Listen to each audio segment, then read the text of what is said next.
Hello, good morning ma'am. Good morning बच्चों।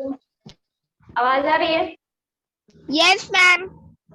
कोई दिक्कत तो नहीं हो रही है वॉइस में? बोर्ड वोर्ड दिख रहा है ना, सब सही है?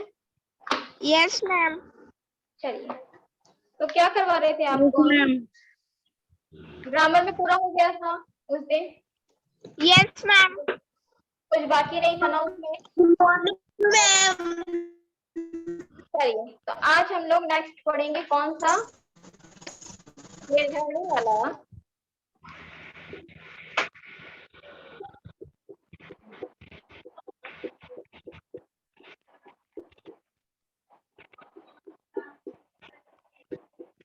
पाठ क्या है इसका नाम? चंद्रशेखर। चंद्रशेखर व्याकरण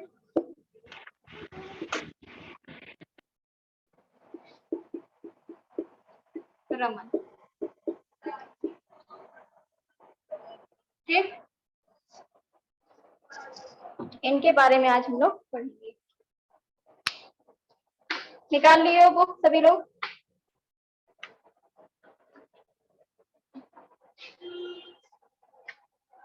बुक निकाल लिए आप लोग? बताइए। आरुषि, अभय, समेत। Yes ma'am. स्टार्ट करें?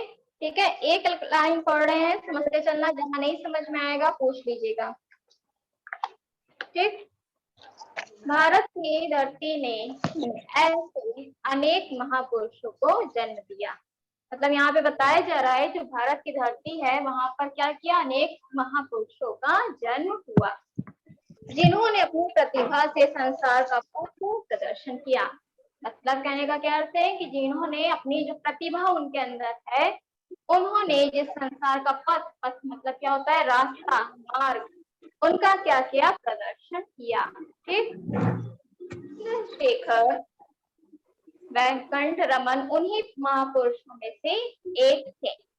ये एशिया के प्रथम वैज्ञानिक थे। ये क्या थे? ये एशिया के प्रथम वैज्ञानिक थे। एशिया के क्या थे? प्रथम। एशिया के प्रथम वैज्ञानिक।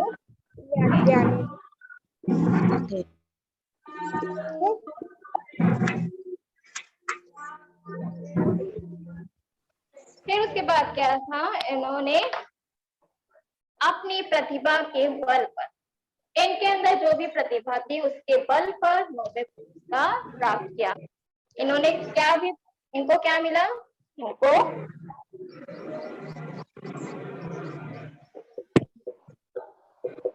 नोबेल पुरस्कार भी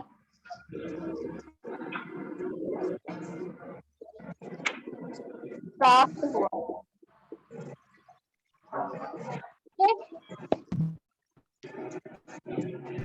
और नोबेल पुरस्कार भी इनको प्राप्त हुआ।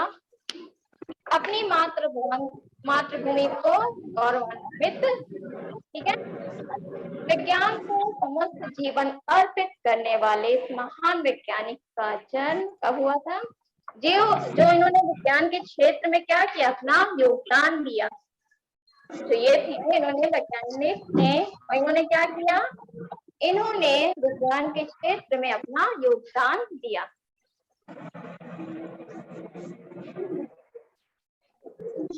कैसे योगदान दिया था? इनका जन्म कब हुआ था? 7 नवंबर 1888। हिंदी में क्या बोलते हैं? 7 नवंबर 1800। क्या बोलते हैं? Yes ma'am. 7 नवंबर, आगे बोलो। मुझे 88 का नहीं पता है। 1888। ठीक है, यस मैम। तो मैं नंबर नहीं पढ़ हो क्या? हिंदी इंग्लिश दोनों में 5th में आ गए हो, पढ़िए। ठीक है, तो 7 नवंबर 1888 को तमिलनाडु राज्य के तिरुचिरापल्ली नगर में हुआ था इनका जन्म। ये जो महान वैज्ञानिक थे इनका जन्म कितने तारीख को तमिलनाडु राज्य में हुआ था। इनके पिता का नाम क्या था? पिता का नाम था पार्वती उमल। माता का नाम पार्वती उमल। पिता का नाम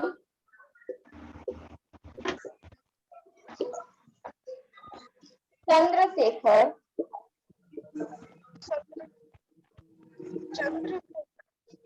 अय्यर और माता का नाम क्या था? माता का नाम पार्वती उमल। उम्मल। उमल नहीं है, ठीक है, उम्मल है।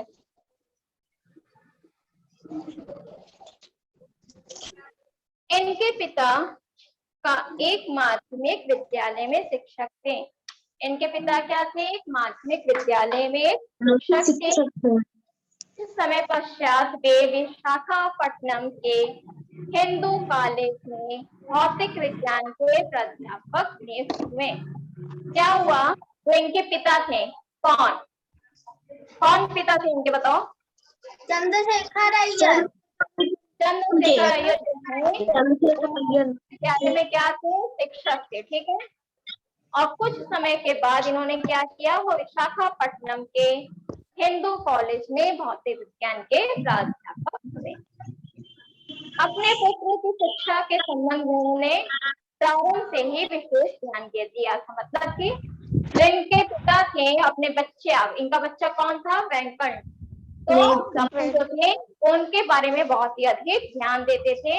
उनके पढ़ाई से संबंधित उन्होंने जो कार्य किया, कैसे नहीं किया, ये सब चीज के बारे में इन्होंने बहुत ही ज्यादा ध्यान देते थे। ठीक, चलिए नेक्स्ट पढ़ो। अब है आप पढ़िए पहले, नेक्स्ट पैसेज से पढ़िए। रमन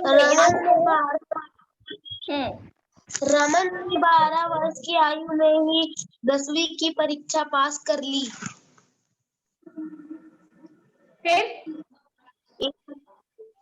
इन्हीं दिनों इन्हें श्रीमती एनी बेसेंट का भाषण सुनने, लिखने, पढ़ने तथा रामायण व महाभारत आदि धर्म ग्रंथों के अध्ययन का अवसर मिला। अब है, रुको जरा, ये बताओ कहीं जाना है तुमको? क्यों बताओ? अब है तब फिर इतने तेज क्यों पढ़ रहे? इतने स्पीड में तुम भगा रहे हो, इतनी तेज क्यों पढ़ रहे बेटा? आराम से पढ़ो, धीरे धीरे, जैसे हम पढ़ रहे हैं, ठीक है। जब आराम से पढ़ोगे तो समझ में भी आएगा, नहीं तो ऐसे पढ़ लोगे फिर सोचोगे क्या पढ़े थे। पढ़िए, फिर से पढ़िए, आराम से पढ़िए। रमन ने 12 वर्ष की आयु में ही 10वीं की परीक्षा पास कर ली। इन्हीं दिनों इन्हें श्रीमती एनी बेसेंट का भाषण सुनने, लिखने तथा लेख पढ़ने तथा रामायण व महाभारत आदि धार्मिक ग्रंथों के अध्ययन का अवसर मिला। इससे जीवन पर भारतीय गौरव की अमिट छाप पड़ी। सन 1904 में ये प्रेसिडेंसी कॉलेज मद्रास, प्रेसिडेंसी लिखा है, प्रेसिडेंसी कॉलेज मद्रास चेन्नई में उच्च शिक्षा के लिए प्रविष्ट हुए। मतलब कि इन्होंने 1904 में ये प्रेसिडेंसी कॉलेज था, उसमें क्या किए? उच्च शिक्षा मतलब होता है 12th, ठीक। 12th के शिक्षा के बाद जो आगे की पढ़ाई होती है उसमें ये प्रविष्ट हुए, मतलब इन्होंने अपना एडमिशन कराया। फिर बीएससी की परीक्षा में संपूर्ण विश्वविद्यालय में रमन अकेले ऐसे छात्र थे जिन्हें प्रथम श्रेणी प्राप्त हुई। इन्हें विज्ञान में पदक दिया गया। सन 1906 में इन्होंने एमएससी में भी प्रथम स्थान प्राप्त किया। भौतिक विज्ञान विषय में मद्रास विश्वविद्यालय में प्रथम श्रेणी उत्तीर्ण होने वाले रमन पहले छात्र थे। सन 1907 में इन्होंने दूसरे विश्व में भी विशेष योग्यता के तहत एमए किया। वेरी गुड, बस ठीक है। तो इन्होंने क्या क्या किया, इसमें क्या बताया गया, इनकी पहले पढ़ाई के बारे में बताया कि रमन जब 12 वर्ष के अवस्था एज में थे तो उन्होंने क्या किया, उन्होंने 10वीं की परीक्षा प्राप्त की। जब इन्होंने 10वीं की परीक्षा प्राप्त की तो फिर उन्होंने क्या किया, प्रेसिडेंसी कॉलेज में अपना एडमिशन कराया, जो बहुत ही उच्च शिक्षा प्राप्त करने के लिए। फिर बीएससी की परीक्षा जब हुई, पूरे क्लासेस में इन्होंने क्या किया, ऐसे थे ये जिन्होंने प्रथम स्थान मतलब फर्स्ट पोजीशन पर आए। फिर उन्होंने बीएससी के बाद एमएससी किया, एमएससी में भी उन्होंने क्या किया, फर्स्ट पोजीशन इनकी आई। जब इनकी योग्यता बढ़ती गई तो उन्होंने क्या किया, अन्य विषय मतलब दूसरे सब्जेक्ट से एमए किया। ठीक, नेक्स्ट आगे की बोलो बेटा, नेक्स्ट गणित तथा भौतिक विज्ञान में, यहाँ से पढ़ो। गणित तथा भौतिक विज्ञान में इन्हें विशेष रुचि थी। विद्यार्थी जीवन से ही ये शोधकार मतलब होता है रिसर्च होता है। ठीक है, मतलब इन्होंने कार्यों को खोजने लगा, मतलब रिसर्च का मतलब होता है खोजना, है खोज करना। तो विद्यार्थी जीवन से ये शोध कार्य में व्यस्त रहते थे। फिर आगे विश्वविद्यालय में इन्हें इस संबंध में पूरी सुविधा प्राप्त थी। इन्हीं दिनों उनका एक लेख लंदन की फिलोसॉफिकल मैगजीन में फिलोसॉफिकल लिखा है, प्रकाशित हुआ। इनकी प्रतिभा से प्रभावित होकर सरकार की ओर से इन्हें विदेश में उच्च शिक्षा प्राप्त करने के लिए छात्रवृत्ति दी गई। स्वास्थ्य ने इनका साथ नहीं दिया। फलस्वरूप रमन विदेश न जा सके। इन्होंने विभाग की प्रतियोगिता परीक्षा में सर्वप्रथम स्थान प्राप्त किया। अतः वित्त विभाग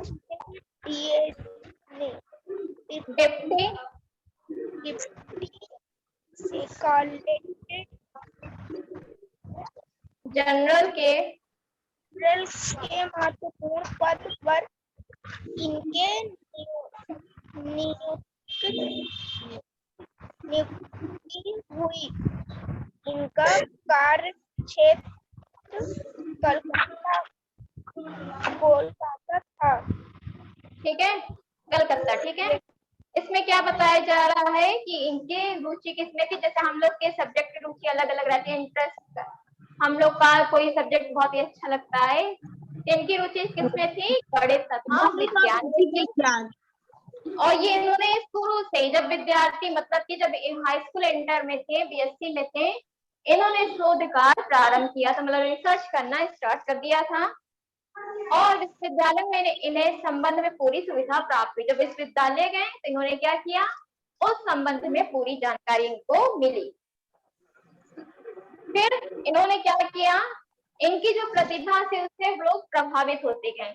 ये जब इनसे प्रभावित हुए तो क्या हुआ, सरकार की ओर से इन्हें विदेश में उच्च शिक्षा प्राप्त करने की छात्रवृत्ति की, मतलब ये इतने रुचिकार थे और इनकी प्रतिभा इतनी अच्छी थी, तो सरकार ने क्या किया, इनको बाहर की कंट्रीज में उच्च शिक्षा प्राप्त करने के लिए भेजा गया, किंतु इनके स्वास्थ्य ने इनका साथ ना दिया, मतलब ये बीमार थे, इनका स्वास्थ्य सही नहीं था। फलस्वरूप रमन कभी विदेश नहीं जा पाए। तो इन्होंने वित्त विभाग की प्रतियोगिता में, जो वित्त विभाग की प्रतियोगिता हुई, इसमें सर्वप्रथम स्थान इनको प्राप्त हुआ। किस पर? डिप्टी अकाउंटेंट जनरल के पद पर। नेक्स्ट पढ़ो सृष्टि। 19वीं वर्ष की अवस्था, क्लियर पढ़ो, 19 लिखा है। 19 वर्ष की अवस्था में श्री कृष्ण स्वामी अय्यर की सुपुत्री के साथ वेंकट रमन का विवाह हुआ। व्रत विभाग में कार्य करते हुए भी इनकी रुचि बराबर विज्ञान में बनी रही। एक दिन जब ये ट्राम से अपने कार्यालय जा रहे थे तो मार्ग में इनकी दृष्टि एक बोर्ड पर पड़ी जिस पर लिखा था Indian association for the cultivation of science. शाम को अपने कार्यालय से लौटते समय रमन वहां गए। संस्था के मंत्री श्री अमृतलाल सरकार से अमृतलाल सरकार से इनकी भेंट हुई। फिर रमन की प्रतिभा से प्रभावित होकर अमृतलाल सरकार ने इन्हें विज्ञान में शोध करने के लिए संस्था की ओर से पूरी सुविधाएं देने का आश्वासन दिया। यहाँ रमन ने भी अपनी ओर से परिश्रम करने में कोई कसर न छोड़ी। पीछे से कोई भी फिर अपने कार्यालय जाने से पहले और कार्यालय से लौटकर ये शोध कार्य में संलग्न रहते थे।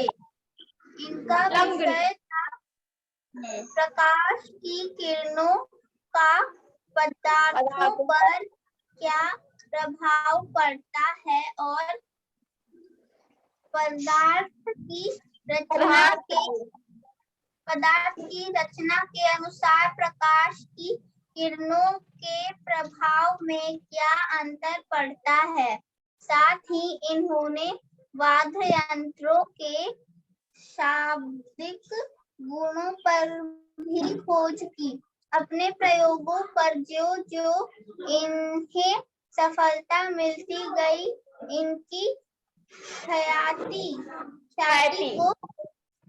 छाती को पंख लगते गए। कलकत्ता विश्वविद्यालय है, कलकत्ता विश्वविद्यालय उप कुलपति श्री आशुतोष मुखर्जी ने मुखर्जी बेटा, सुनो, रानी मुखर्जी को जानती हो ना? जानती हो कि नहीं? वही मुखर्जी है। आशुतोष मुखर्जी ने भी इनकी सफलता से प्रभावित होकर इन्हें कलकत्ता विश्वविद्यालय में अध्यापन कार्य करने के लिए निमंत्रित किया। Very good. क्या बताया जा रहा है? धीरे धीरे इन्होंने क्या किया? रिसर्च करना प्रारंभ किया और इनकी रुचि किसमें बनती गई? प्रारंभ में विज्ञान में इनकी रुचि बनती गई। फिर उसके बाद जब ये कार्यालय, मतलब जब ऑफिस से घर लौट रहे थे, तो मार्ग में इनकी दृष्टि क्या पड़ी कि बोर्ड पर लिखा था Indian association for cultivation of science. ठीक, तो इसमें क्या बताया गया था? फिर इनका दिमाग वहीं पे था कि आखिर लिखा क्या है। जब वो शाम को वापस लौटे तो वहां पर चले गए। जब वहां गए तो वहां की जो संस्था थी एक, तो मंत्री उनके कौन थे? श्री अमृतलाल सरकार से इनकी भेंट हुई। रमन की प्रतिभा, उनकी प्रतिभा शुरू से ही थी, उनकी प्रतिभा को देखकर अमृतलाल क्या हुए, बहुत ही खुश हुए और उन्होंने क्या किया, शोध कार्य करने की संस्था की ओर से पूरी सुविधाएं देने का आश्वासन दिया कि हाँ आप आकर यहाँ पे अपना शोध कार्य कर सकते हैं, आपको पूरी सुविधाएं दी जाएगी। यहाँ रमन ने भी अपनी कोई भी कसर नहीं छोड़ी अपना शोध कार्य करने के लिए। इनका विषय क्या था, इनका सब्जेक्ट क्या था, टॉपिक, विषय नहीं था, ठीक है। विषय का मतलब एक सब्जेक्ट हो जाता है, सब्जेक्ट का मतलब नहीं है। इनका टॉपिक क्या था कि प्रकाश की किरणों का पदार्थों पर क्या, जब प्रकाश की किरण जब पड़ती है तो क्या प्रभाव होता है, इसके बारे में इन्होंने रिसर्च करना प्रारंभ किया और उनके अनुसार पदार्थ की रचना के अनुसार प्रकाश की किरणों के प्रभाव में भी क्या अंतर पड़ता है। जब आप आगे जाओगे, आगे की क्लासेस में साइंस पढ़ोगे तो उसमें किरणें के बारे में दिया गया है कि जब प्रकाश की किरणें पदार्थ पे पड़ती हैं तो वापस अपनी ओर रिफ्लेक्ट करती है, ठीक है। आगे पढ़ोगे, फिर उसके बाद क्या है, अल्फा बीटा गामा किरणें होती हैं, ये सब नाम है। साथ ही उन्होंने वाद्य यंत्रों के शाब्दिक गुणों पर भी खोज की। अपने प्रयोगों पर ज्यों-ज्यों का इन्हें सफलता मिलती गई। इनकी ख्याति मतलब कि इन्होंने क्या किया, ये बहुत ही प्रचलित होते गए और जो विश्वविद्यालय के उप कुलपति थे उन्होंने क्या किया, आशुतोष मुखर्जी ने भी इसकी सफलता से प्राप्त होकर प्रभावित होकर इन्होंने क्या किया, अध्यापन कार्य के लिए निमंत्रित मतलब बुलावा भेजा।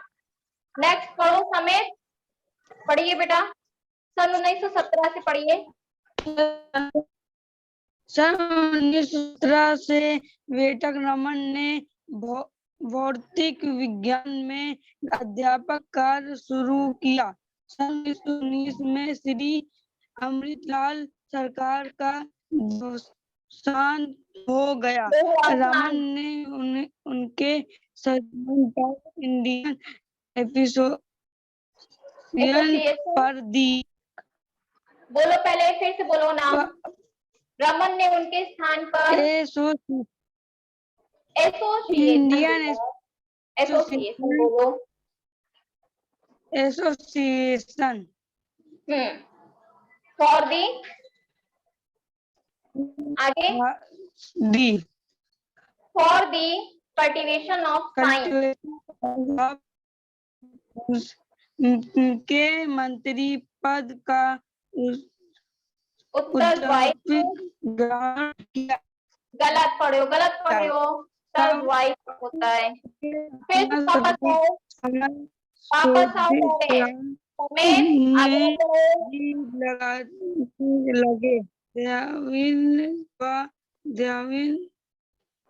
रंग तथा किरणों व करने वाली किरणों पर फिर उसके बाद क्या हुआ, सुप्रक्षण किया, सिद्ध किया। धीरे धीरे रिसर्च करना प्रारंभ किया, ठीक है। इन्होंने कार्य करना प्रारंभ किया। समेत तुमको एक बात बता दे, आप ऐसा पढ़ रहे हो जैसे लग रहा है सिर्फ अपने में ही पढ़ रहे हो, ठीक है।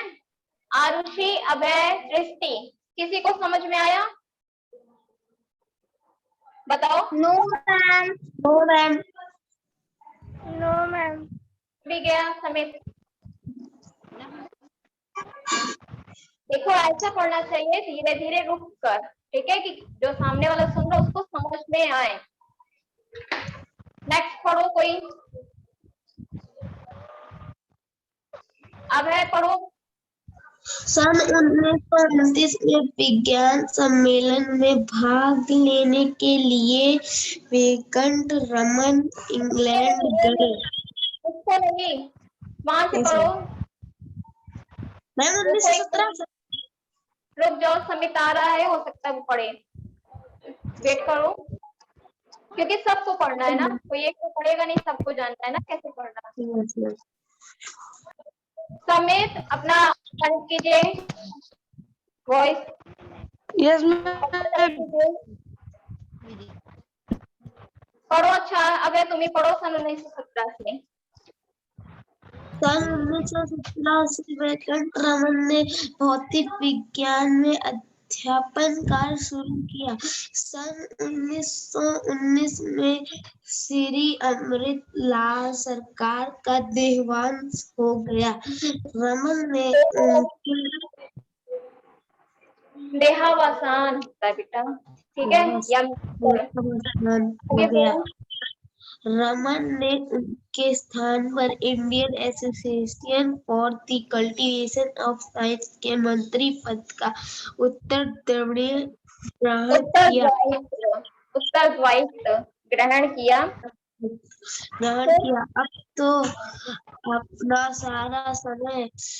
तो ये अपना सारा समय शोध कार्य में ही लगाने लगे। ध्वनि व ध्वनि तरंग तथा प्रकाश किरणों व हीरे पर पड़ने वाली किरणों पर इन्होंने शोध कार्य किया और सिद्ध किया कि विभिन्न पदार्थों के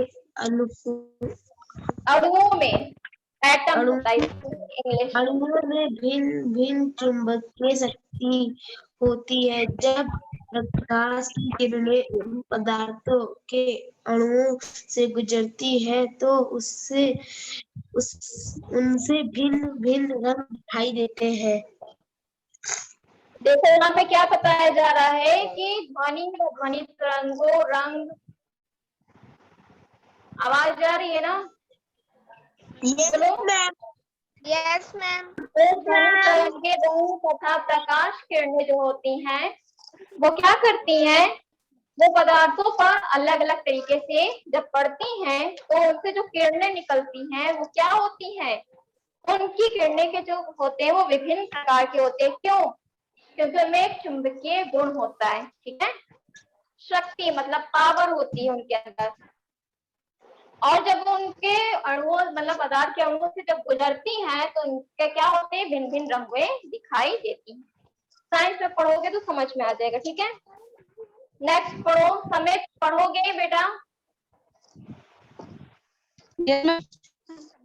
पढ़ो। सन 1929 में धीरे धीरे थोड़ा सा रुक रुक के पढ़ो, माइक दिक्कत कर रहा है तुम्हारा बेटा।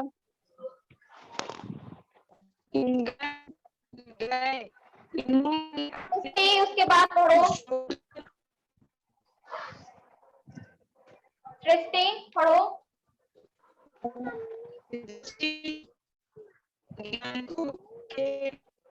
सृष्टि माइक ऑन करो अपना। Yes ma'am. पढ़ो उसके बाद 1929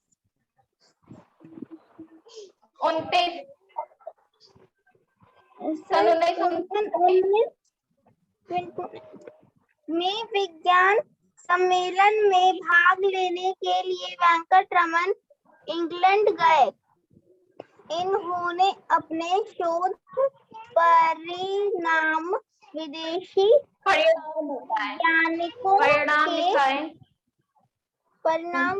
वैज्ञानिकों के सामने प्रस्तुत किया। भारत लौटते समय इन्होंने आकाश के नीले रंग के विषय में अनुसंधान किया। इन्होंने सिद्ध किया कि समुद्र के पानी का रंग नीला होने तथा विभिन्न फूलों के रंग के अलग अलग होने का कारण यही है कि उस पदार्थ के अणु प्रकाश की किरणों का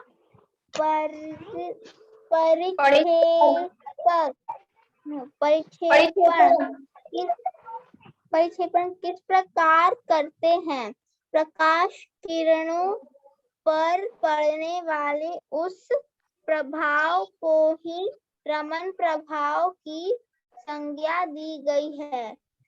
रमन प्रभाव की सहायता से पदार्थों की आंतरिक रचना का भी पता लगाया जा सकता है।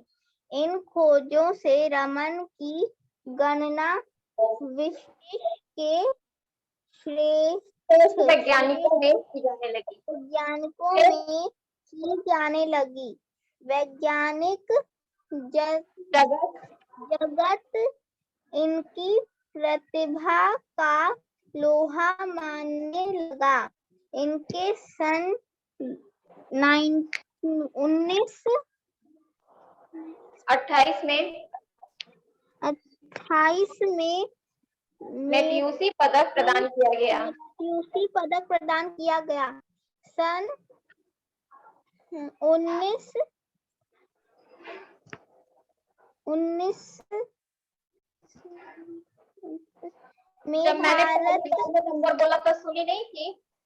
पहले भी जो तुम पैसेज स्टार्ट किए उसमें भी पहला नंबर यही लिखा था, हमने बताया था। सन 1929 लिखा है। में भारत की अंग्रेजी सरकार ने इन्हें सर की उपाधि देकर सम्मानित किया। एक वर्ष बाद सन 1930 में रमन प्रभाव के लिए इन्हें संसार का सर्वाधिक सम्मानित नोबेल पुरस्कार प्राप्त हुआ।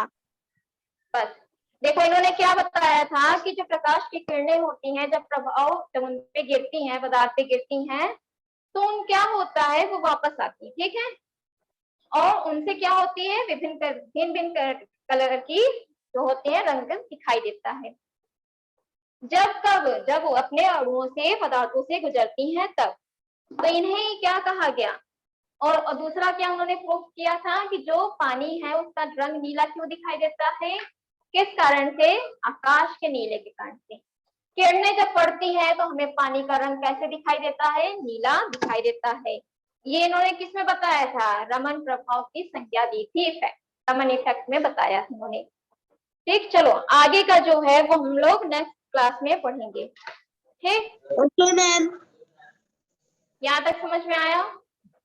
Yes ma'am. कोई दिक्कत? No ma'am. ठीक है, तो नेक्स्ट में हम लोग पढ़ेंगे। आप लोग पहले हिंदी इंग्लिश में नंबर भी पढ़ो, सीखो, ठीक है। Yes. चलिए नेक्स्ट टाइम से ऐसा ना हो। Okay ma'am. बाय बच्चों। Bye ma'am, thank you ma'am.